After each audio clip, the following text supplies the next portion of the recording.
What's up, YouTube world? It's your boy J Dub, the #1 comment on YouTube, and I'm back with another review. Today I'm gonna be reviewing Married at First Sight, Season 14, Episode 6, and this is the dark side of the honeymoon.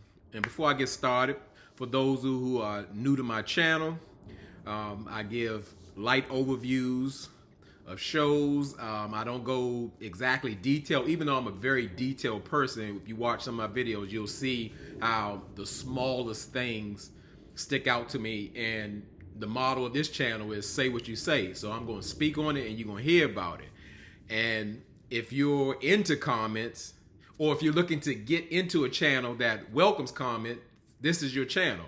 Because as the #1 commenter, I welcome the comments more than the likes and subscribe, because if you rocking with J-Dub, you down with the Dub fam, you're going to like and subscribe anyway. But I need those comments. I need that energy. I need that energy to keep me going, because it's tough, because all I really want to do is get into other people's comments.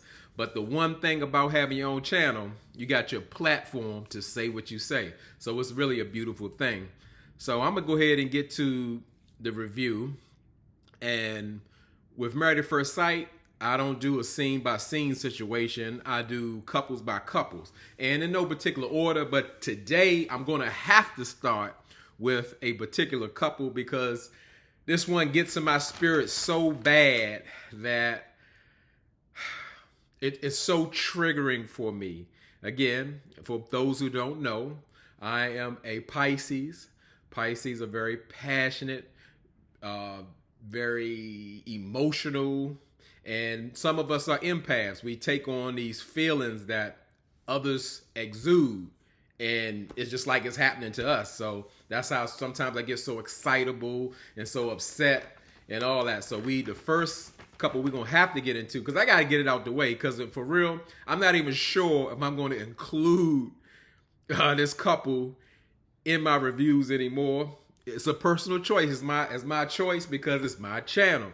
Because this situation is so draining to me. If anybody ever seen the movie The Secret Life of Bees, when they show the lady who you can't tell bad news around because she absorbs it and she takes it personal. That's me. Mine is a little more manageable, but I am a person who is, I need to know bad news immediately. I like to address things head on. My head is open. My heart is open. Let's get it resolved and get it out the way, because I don't like bad energy. I don't like things sitting, and I don't like that type of energy around me, whether I'm involved in it or experiencing it. So we're going to start with Alyssa and Chris. And Alyssa pretty much starts the episode. She's playing the victim. She's a Karen. She's just trying to get through the process. She doesn't understand why this was done to her, and she's keeping her head up. But she really wants credit for just being there, like that's doing something, because she's not participating at all. She's just there for her own personal reasons, and it's only hurting Chris, making him second guess himself. And she's just she's gaslighting him so bad, it's just ugly. But at some point, we got to start taking a look at Chris. It's the same way where we're switching roles, like from the previous, what was that, 2 seasons ago? I forget. They run so close together. Chris and Paige. Like, Chris is now in the role of Paige. Like, he's taken so much abuse, but he continues to move forward. What I can say about Chris, he seems to be aware of the situation, because he can articulate what's happening to him and what's going on, but he's not able to apply his knowledge of the situation. So it's just like him not knowing it, because he continues on and on and on. Rejection after insult after... it's so bad. I mean, it's just like, it's hard to watch. It really is. And he's always so like optimistic about everything. And when Alyssa hasn't like given him anything, she gave him something.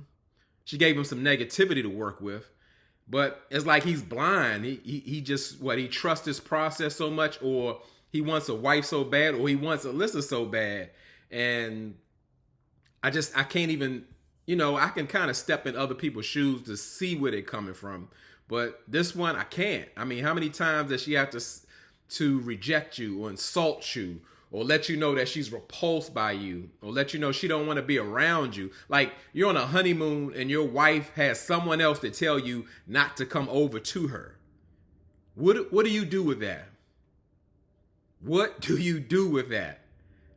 I just don't get it. And we see like Dr. Cal pop up or we see Dr. Vivian pop up and they saying they pretty much have been monitoring the situation. So they're going to, I guess, kind of adjust things to make things better. I'm like, where are the adjustments? Like already, let's put all of them on the line. All the couples. Ain't nobody been to therapy for real. And if they have, they need to get a refund. It's not effective, whatever they involved in. And now they're going into marrying somebody without an expert coming to assist or navigate them through the troubling times. If anybody needs an expert, Dr. Cal should have been on the beach with them trying to work this out or get some understanding. But again, I do have to pull myself back. This is for entertainment. We can see that they are playing with us. They have calculated and prepared couples to trigger and trauma bond with each other throughout this process. They don't expect them to work. They expect them to make great ratings for TV. So I have to keep telling myself that because it bothers me down to my soul. So, you know, the experts have this wonderful idea. They've picked the activity because, you know, they can't really allow Chris and Alyssa to interact normally. So they have to have an activity to be a buffer so they won't have to really engage on getting to know each other. And it pretty much looks like what I call it like a paid date. They paid Alyssa to play tennis with Chris. And then just like in the marriage, Alyssa comes unprepared. She got on flip-flops. I mean, that tells the whole story. She don't really want to do this. She don't want to do anything with Chris. And he's so concerned. Oh, well, you know, you really don't have authorized shoes on to play this. You just got to be careful. And he's so concerned about. She could care less whether he live or die. So I just, that doormatish behavior, it's so hard to watch. And she constantly hurts him and he keeps coming back for more. And I can't get it. I don't get it. So the tennis date seems to be okay. It's like two friends trying to get to know each other. Not that they're talking about anything, but they're getting along. But it went left. Tennis game went left because when Chris and Alyssa sat down, he wants to have a real conversation. And we know Alyssa is not about that at all. She don't want to talk about nothing. She don't want to get to know him. She don't want to know how he feel, what he think. If it's too deep, she out the door. And it's quite troubling.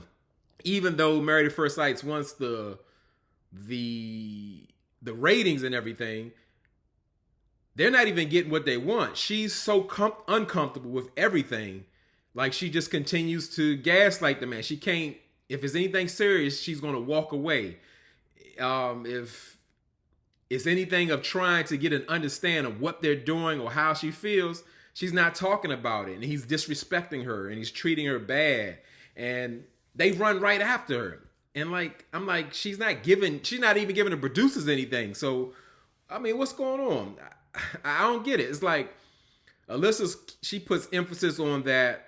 She's here. She wants the credit to being here, and she wants to enjoy the experience. And she's not, when she says experience, she's talking about interacting with the other couples, whether it's on vacation or their new shared apartments. She got the show mixed up. She thinks she on the Real World or she at summer camp. I don't know what's going on, and it's just horrible. It's horrible. So. Like going throughout the process, you know, Chris is, of course, getting down about the situation because he's constantly being rejected. He's constantly being shut out. And he actually FaceTimed his sister. And he just let her know all the stuff Alyssa was doing. And I think his sister gave him, like, more so the best advice. She was saying, like, Alyssa hasn't even given him an opportunity to, I guess, for them to get to know each other, to even know that he is the guy that the experts picked for her, like the right guy.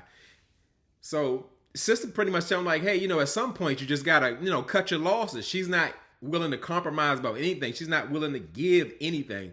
But Chris says like, yeah, I'm at this point or I'm close to this point, but you can see he's still holding on.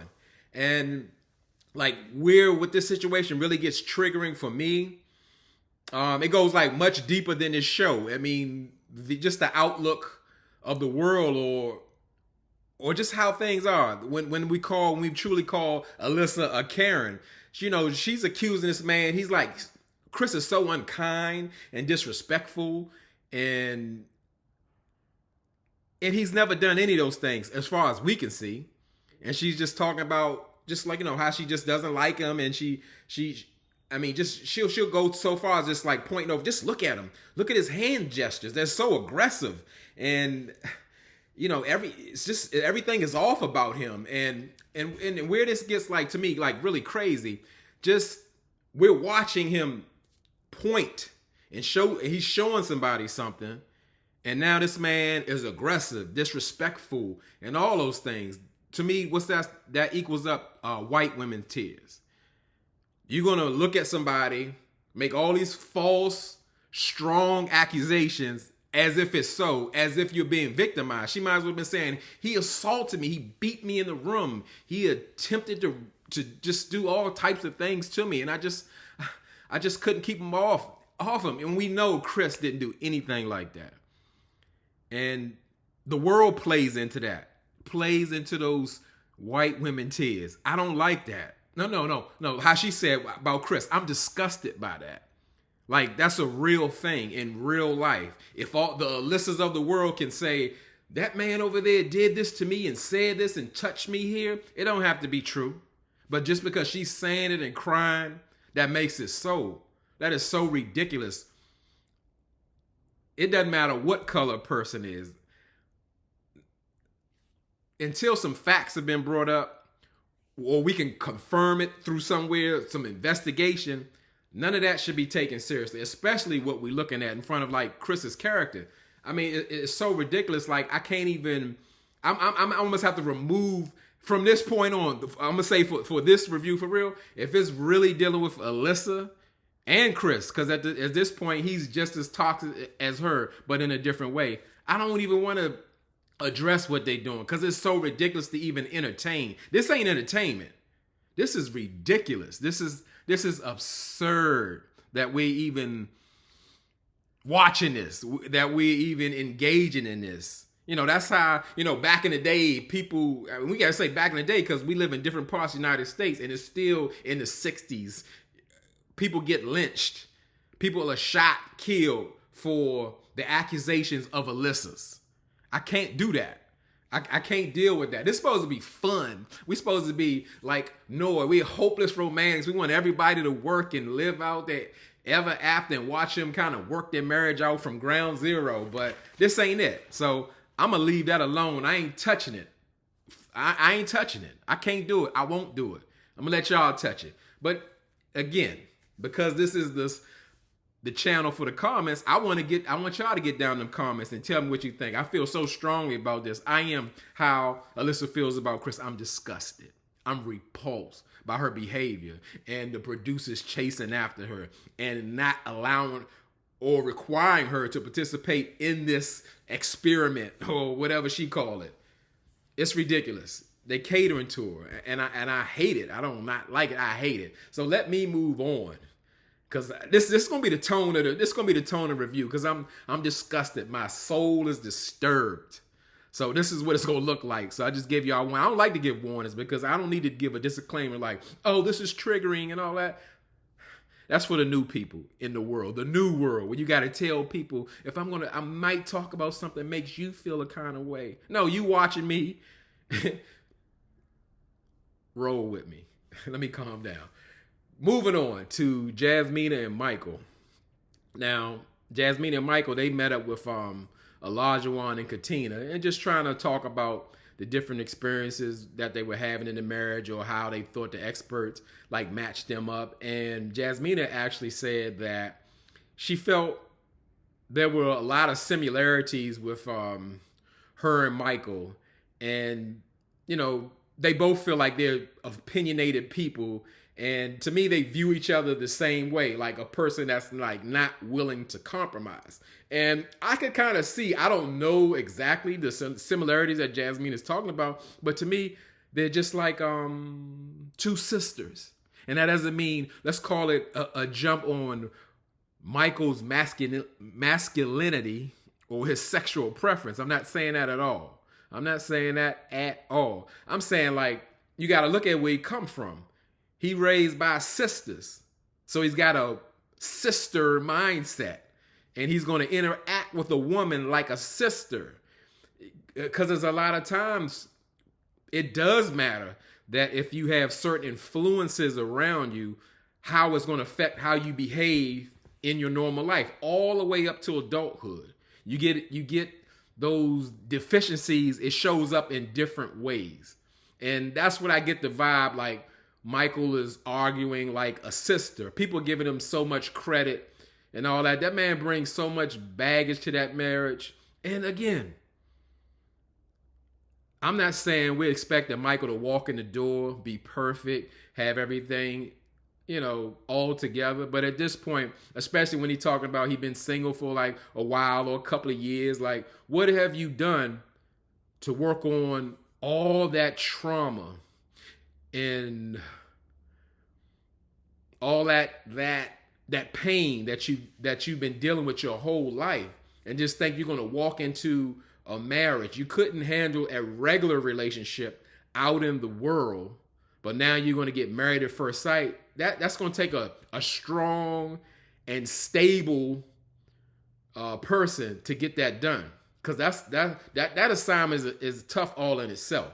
And even they were listening to Katina and Olajuwon, and in the confessional, Michael was like extremely insightful about how like Olajuwon should approach the marriage and, I guess get the best out of Katina.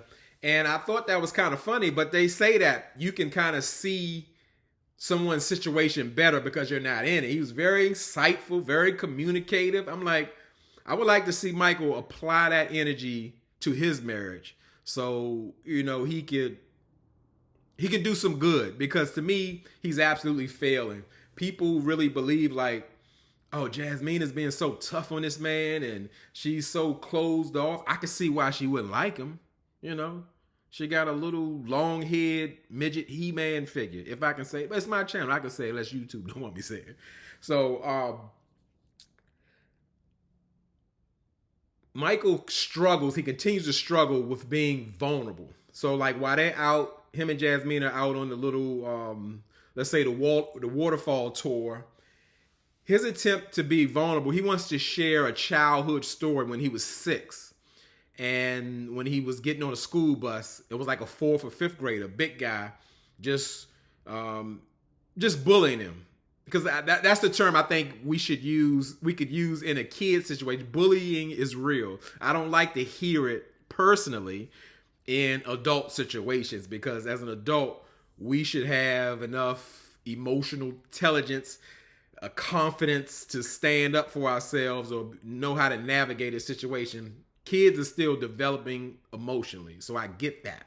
Michael was being bullied, and you could still hear he went back to that bullying space. He was like, I was 3'9", and the guy was just like, give me your seat. And then I got up and got on another seat, and he's like, you in my seat too? He's like, what can I do? And he kind of beat on me, and I'm still hurt by that. Can I get a hug? Like, he trying to do a moment. He's trying to be vulnerable. And to me, that was another fail. It's not a perfect way to do it, but if it was time to be vulnerable, he could have got on how he verbally abused Jasmine, or how he's going to work to do better, or go into let's not go that deep. Just how he feels about her. Anything, all that would have worked. It would have worked. She would love it. She's a communicative person. And when you understand, because I got to be an advocate for Jasmine, because, I'll be in the comments. I think people like really give her a bad break. I really I connect where she is. She's a person who needs communication in order to feel solid in her relationship. Yeah, they're just starting out, but Michael has like just a terrible start to me. It's just off. And then the thing, let's like really address the elephant in the room. Like people say, like, oh, Jasmina, she's so down. She's holding on. She's a tough cookie. She don't like him. I could get her not liking him. I get that. But to me, I see effort and trying. She's still kissing the man and all that stuff. But the fact of the matter is, a person like Jasmina, which I absolutely can relate, when she said from the last show, like, hey, I don't accept disrespect from anybody. And that resonated with me because I'm one of those people.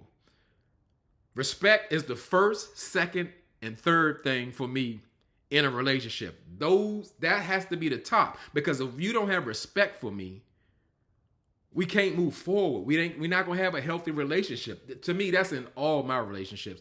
I require respect, and guess what? I'm going to give it to you as well. I respect everyone,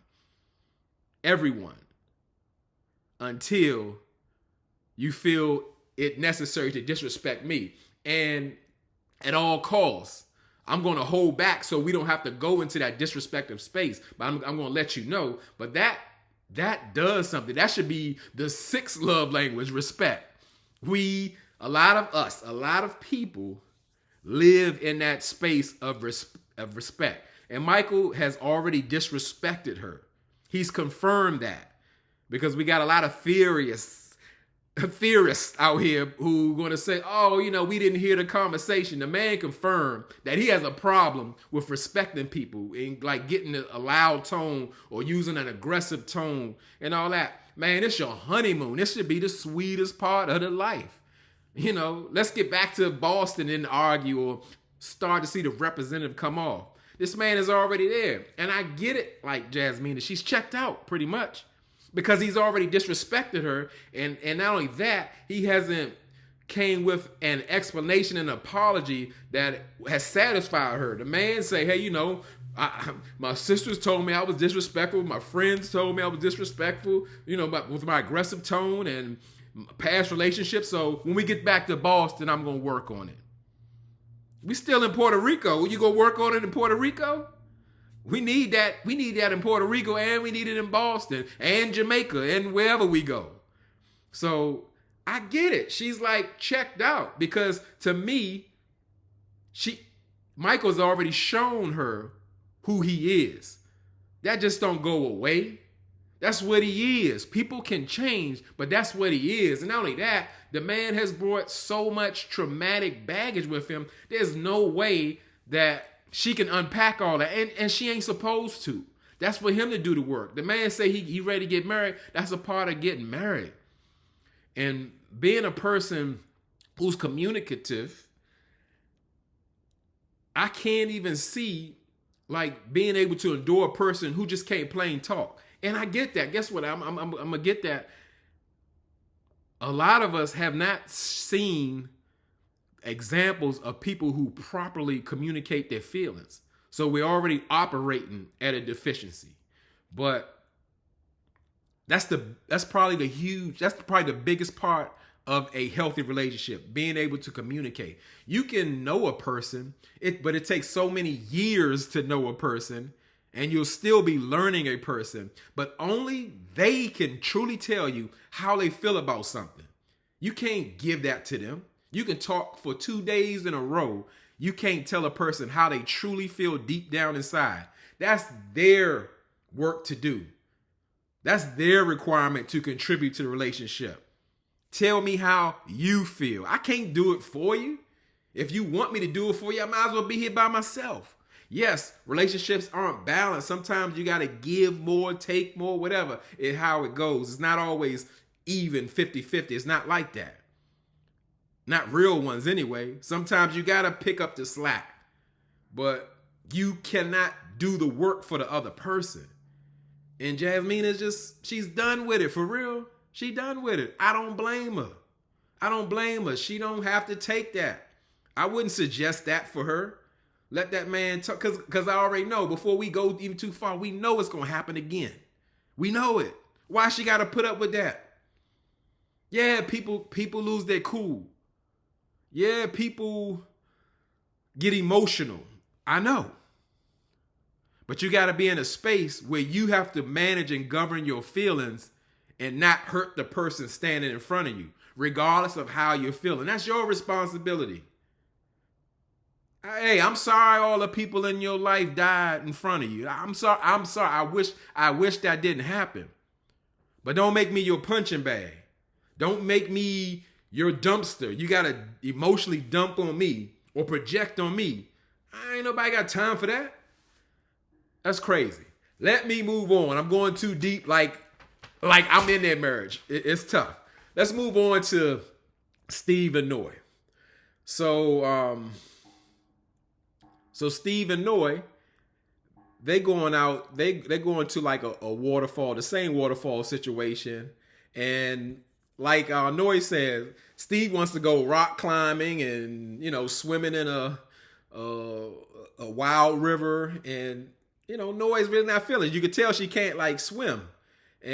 But she reluctantly goes in it with him because she wants to be a good sport. But, Steve's mindset is like, I don't, just like Elijah want a wife to cook. He don't see it for a wife that is not adventurous, that don't want to get out there and just have some fun and do it all. But she's willing to try. He recognizes that.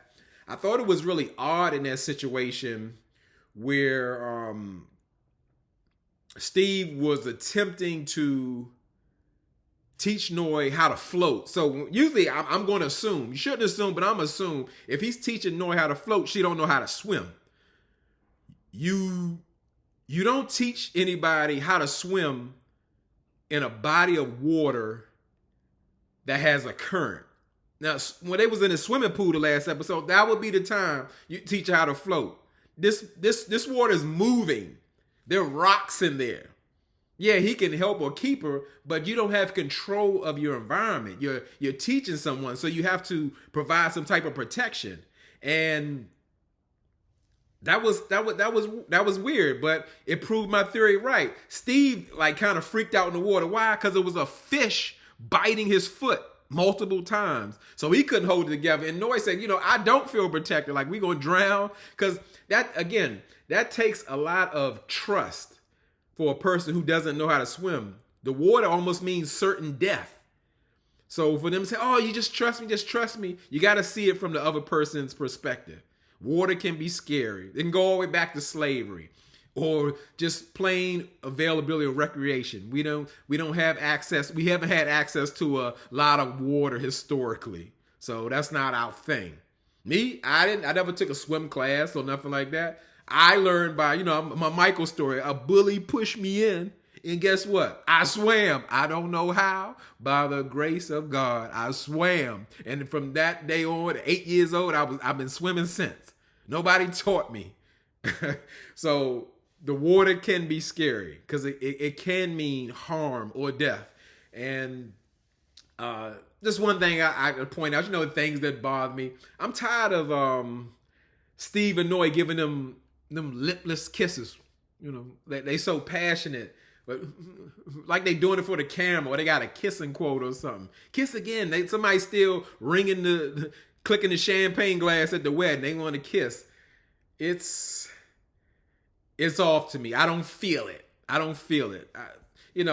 second guess Steve all the way around. People know that, and even going forward to when everyone was all the couples meeting up together and they were talking about children. And hey, again, we can call this a review/rant. Here we go. I think it's absolutely ridiculous. And I'm speaking to all the Steve fans who's cheering for this man. That this man talking about he want 2 kids, Noy want 3, and we going forward with that. We can talk about all of that, but we can't talk about the money. Or forget the money. We ain't going to the money. They're just looking for a plan from Steve. And he can talk about everything else. But when it comes to start talking about his career, finances, or whatever's going on, he's like, yeah, well, we're going to have a conversation about that. Like, no, we talking right now. Let's talk about it right now. Because there's a new world out here. To all the new world, I'm speaking to you. It's not feasible for you to have children, be married without your husband not having a stable job and health insurance. It's almost like suicide. People do it all the time, but it's like it's not a well thought out plan. It's not a plan at all. And I'm gonna go back with Sriracha. Let's keep it real here. Steve is 38, not 28, and not having, let's say, a pension, retirement, a stable job, and health insurance in place is absolutely ridiculous. You can't wait or wonder what Noe got in place, whatever. You're the husband, you're the father, you're the head of the household, the man. You need some stable income and health insurance to raise a family. It's just that simple. If you don't have that, you shouldn't be doing it. That's what somebody who's in their teens or in their super early 20s trying to get it together, and they learn their lesson later. Y'all missing these. Steve is a huge, giant red flag. The man is off. I'm an energy person. The man's energy is off. I'm not trying to convince you, but I have to address, because I hear such ridiculous things, especially about this wonderful imaginary bank account that he got that's full of money, and he's a freelancer making $10,000 an hour and all that bull. It's absurd. Everyone's concerned. Everyone is concerned except Steve. And let's say this. The lifestyle that Steve really wants to leave, there's nothing wrong with that. But you have to have somebody in line with wanting to do that to raise a child in an RV. Steve don't got no RV. Steve has a Toyota RAV4 with a dent on the side at the rear quarter panel. That's not an RV. That's what he wants to live in. People who don't get their car fixed after it's been in an accident are in trouble. One of two things have happened. They can't pay the deductible of the accident that the insurance is requiring, or two, the insurance gave them the money to pay for the vehicle and they spent it on something else because they needed to. That's what happens. It happens. People got problems. But you ain't ready to get married and have a family when you got a dent in your RAV4 and you want to live out of it. So, yeah, that just had to be said. I feel so much better. I had to get that off my chest. I'm just sick of it. They get in, unless I'm gonna throw it one more time. I'm gonna throw one more time and I bury it out. If Steve was a black man, all hell would have broke loose. Go back to last season. Firefighter Gil was gainfully employed, but he was like, Steve, let's go there too. Steve was like, yeah, I was with my company for about 4 years, and I just, I wouldn't decide to do something else. 4 years ain't nothing. Steve is 38 years old. I'm an exception. When I was 38 years old, when I turned 38 years old, I had 16 years in my job. Yeah, 4 years ain't nothing. That's probably spent 4 years in the break room for Steve working there. That ain't saying nothing. He ain't have time to even build nothing. But okay, it's a new world. I'm sorry, I forget. I gotta give graces. Let me move on. I went too deep on that one. Let's go with Lindsay and Mark the Shark. The last episode we saw Mark the Shark and Lindsay, they had it out. They was going through it because, Mark cowardly told Lindsay they had to back off the lovey-dovey stuff. But what he's really was saying, but why do we have to decipher what he's saying? But let's decipher. Let's just pick through it. He was pretty much saying, by the way Lindsay's acting, he really not feeling things. So he want to slow things way down. Mark the Shark eyes. He want to slow things down and not move too fast.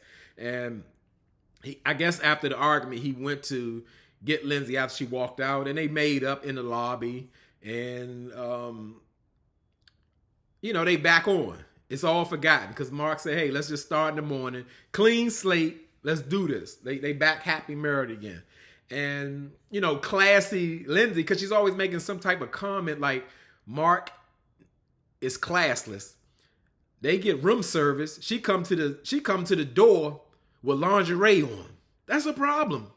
If you're married, that's a problem. You don't know a man, woman, whoever. Okay, we granted that they're on TV, but you don't open a door with your lingerie on, your silk 90s. It's a no-no. Put a robe on or something. But okay, I look for the details. The details bother me. So, Mark really surprised me. Like after they got their their breakfast in bed or breakfast served to them in the morning, we found out Mark is a prayer warrior. He let Lindsay know, hey, we need to say grace. And she with it. And I mean, he just thanked God for everything, what's going on, on the honeymoon, and they just go right into it. We was just on where Lindsay pulling all the way back because of what Mark said, of course. But now they talking about children and religion, and they going all the way forward. They ain't pulling back. They move it. They full steam ahead. And we also learned that Mark is he's really going through something. It was kind of confusing at first, but he has a landlord situation. But we find out his landlord is his mother figure. Like, I need some detail about that. It's getting kind of weird. Like, she's trying to evict him because of the cats or write a new lease within, while he has a lease. And throughout his honeymoon, she's calling constantly and texting. Like, I don't understand that. Something's missing. Some boundaries aren't there. And especially that's not his mother. And even that was his mother. Where are the boundaries? Why does he have a situation where he went to get married at first sight and his place of living is in jeopardy? That's a red flag. That's a flaming red. Something is wrong. Something is the matter with the situation. And then on top of that, the place got bed bugs, allegedly. That's what he said. So it just looks bad. And then it looks like Lindsay is turned into Mark. Now she's trying to take care of him. She's coming off she goes into a protective mode. Like she's almost mothering him. She's trying to fix everything in me. Like, well, hey, listen, you ain't got to live there. When we get back in Monday, you take off, move everything out there, bring stuff to my space. I'm like, whoa, we moving really fast.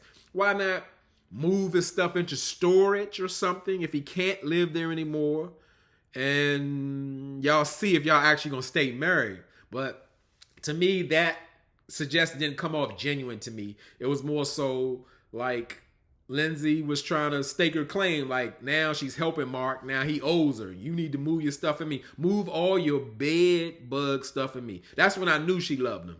If you let anybody move furniture or clothing, anything that may be infested with bed bugs into your house, that ain't nothing but love, if I ever heard it. Bed bugs? You got to damn near set everything on fire to get rid of it.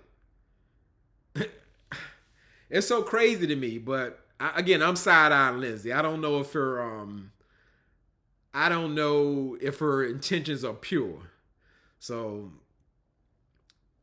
Mark, he's really nervous about it. And I could tell because everything is moving so fast. That's why he wants to slow it down. He needs to step in and make some decisions and say like, hey, that might be not the move. I appreciate the help,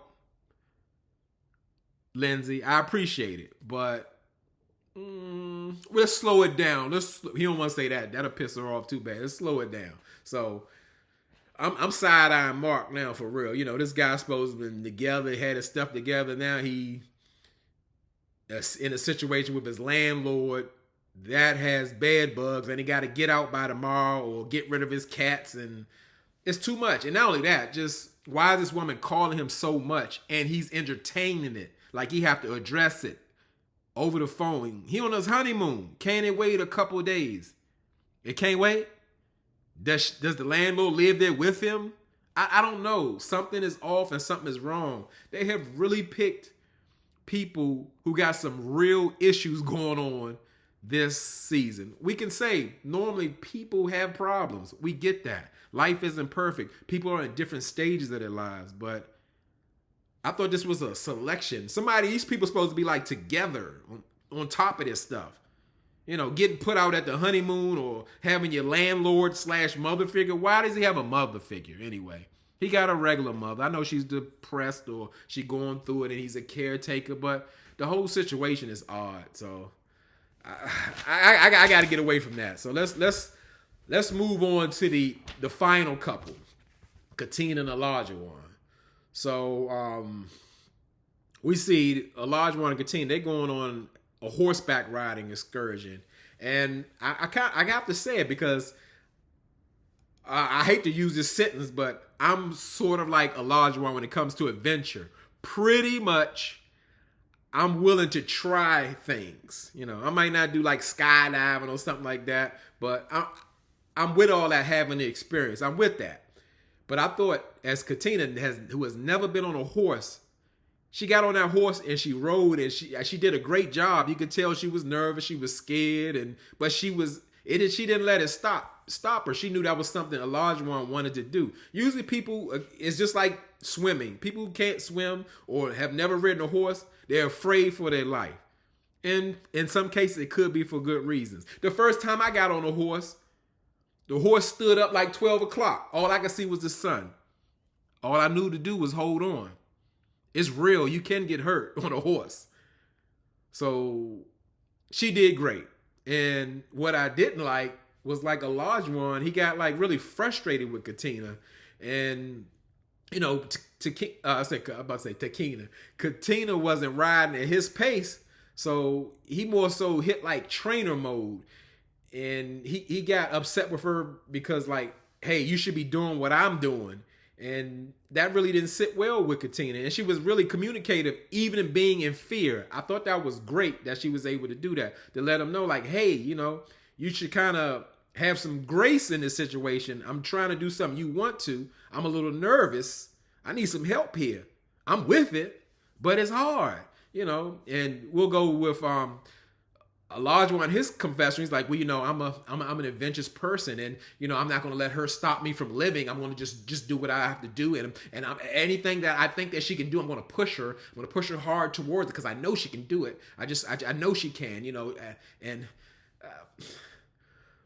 I mean, this guy, like, Katina, this is your dream. The guy that turns into a nightmare trainer when you're not doing something that he wants you to do. It's a part of the molding process that his family told her about. He's molding her. She has to be everything that he wants, or she's going to catch some resistance or, you know, some negativity. And I really didn't like that. I mean, and that really shows Isaac's immaturity about the whole situation. And she even sat down, when they sat down and talked about the situation, about, you know, how pushy he was and verbally aggressive about, you know, riding the horses and all of that. Olajuwon listened. It looked like it, but you could tell he didn't absorb the info. And pretty much that was about it for the episode, because it was all really about Chris and Alyssa. Oh, but one thing about Olajuwon and Katina, when they were talking with Longhead and Jasmina, he clowned her. And it was so funny. And normally, you know, I wouldn't say things are funny that you take offense to people. They looking out in the beautiful ocean at Puerto Rico, and Katina's like, well, you know, you think there's any fish out there? And Olajuwon said, what you mean is there fish out there? I know it's fish out there. And everybody started laughing, including me. I was laughing. He clowned her. When the clown, Olajuwon, can clown you, you in trouble. But pretty much, again, that was it. So I get it. I dabble in. I seen the previews for the next episode, And it looks like I was right again. Now we're back in Boston, and we still dealing with the issue with Michael being verbally aggressive. We just met. Why do I gotta put up with that? Why I gotta put up with that? Why? Why? I just don't get it. But that's gonna be the real test for all of the couples, like them getting back into the element, being at home, and we're gonna start to see the real them. We know it's trouble coming because they were matched to make trouble. So again, I appreciate all y'all rocking with me. Y'all stay with me. Don't forget. How could we forget? This channel is all about comments. Getting those comments. Let me know what you think. What I missed. What you thought about what I said. Add something. Because that's what we do. We get on the comments. Have fun. Learn from each other. Go back and forth. I'm with it. So again, y'all could be anywhere in this YouTube world. But you're here with me. I really appreciate it. And I really mean it.